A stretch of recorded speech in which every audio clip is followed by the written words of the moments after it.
Another story that's capturing headlines today is the tragic police shooting of a 12-year-old Cleveland boy. Authorities there are investigating the deadly incident in which Tamir Rice reportedly had a pellet gun that police mistook for a real firearm. The two officers involved were put on administrative leave while officials figure out exactly what happened.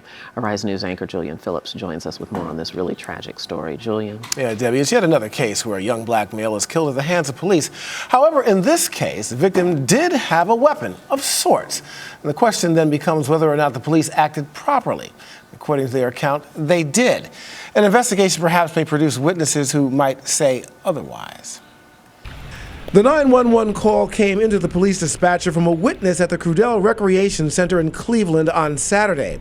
According to the recording, the witness told the dispatcher he saw somebody with a pistol and he was pointing it at people.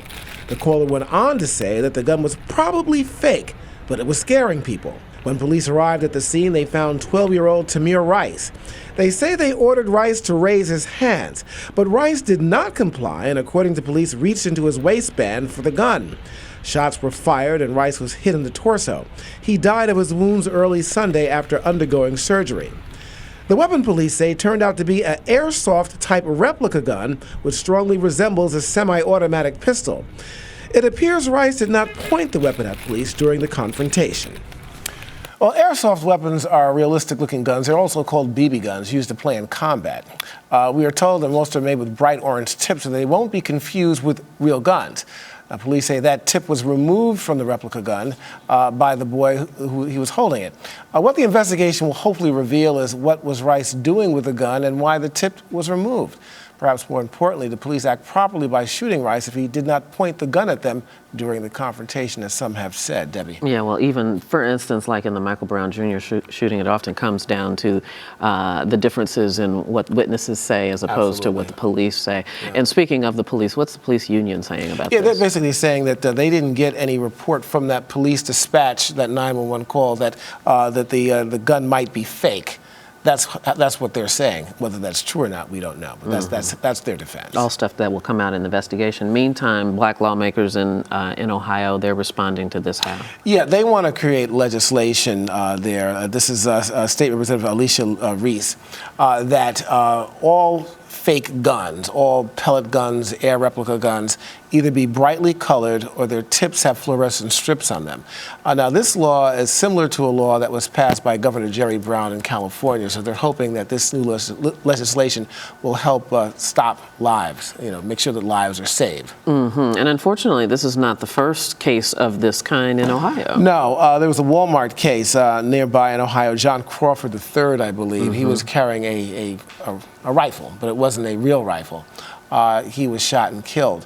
Unfortunately, well, I shouldn't say unfortunately, that particular case, it did go to a grand jury.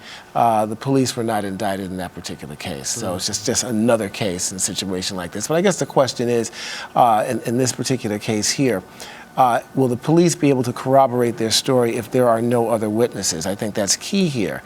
And then also in this particular case here with this young boy, unfortunately, he did have something that looked like a weapon. I know you remember the Yallo case here in the Bronx where there was no weapon.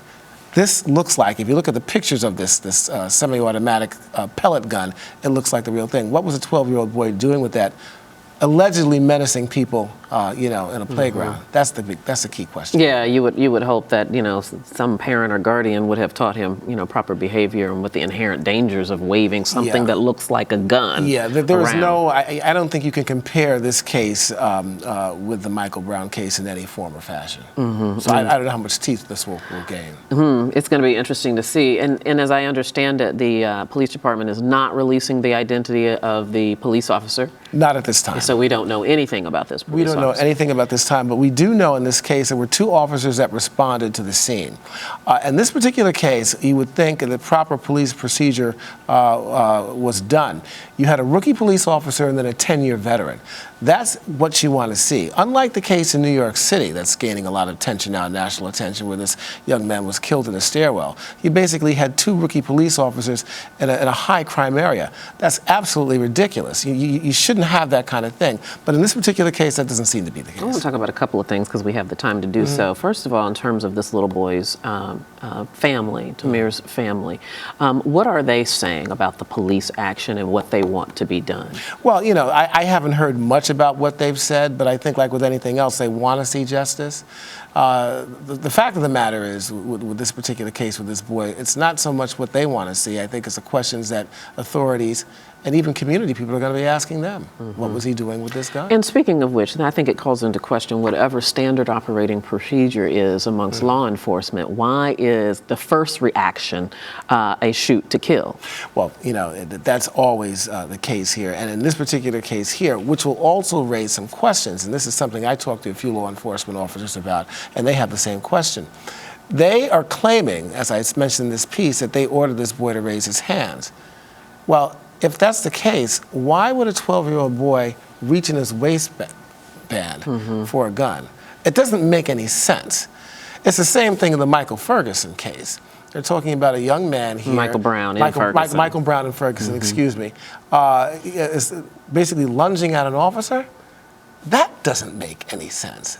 You know, I certainly, anybody in their right mind is not going to lunge at a police officer in his patrol car or whether he's in or out of the patrol car. So these are the kinds of questions that either these folks are crazy or the police are just making up a report here. So these are the kinds of questions that will have to be answered in either case. Of course, you know, with Michael Brown, you know, you've got a federal investigation, so this case is not over yet. No, not indeed. Julian Phillips, thank you so much. Appreciate it.